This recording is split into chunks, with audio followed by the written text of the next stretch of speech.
అనకాపల్లి మండలం, అనకాపల్లి జిల్లా సత్యనాపురం గ్రామంలో వేయించేసిన నూకాంబిక అమ్మవారి దేవాలయంలో కొత్త అమావాస్య నూతన తెలుగు ఉగాది పూజా మహోత్సవంలో భాగంగా ఈరోజు కొత్త అమావాస్య ఉదయం 6 గంటలకి అమ్మవారికి పంచామృతాలతో పళ్ళరసాలతో విశేషంగా అభిషేక కార్యక్రమాలు జరిగాయి. తదుపరి లలితా సహస్రనామ కుంకుమ పూజా కార్యక్రమాలు, అనంతరం విశేషంగా అలంకార కార్యక్రమం జరిగింది. అక్కడి నుంచి కూడా భక్తులచే విశేషంగా కుంకుమ పూజలు, అనంతరం కూడా దర్శన భాగ్యాన్ని కలుగజేస్తున్నారు.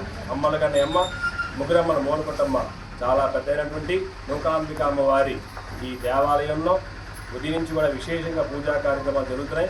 రేపు కూడా ఇలా విశేషంగా పూజా కార్యక్రమాలు జరుగుతాయి.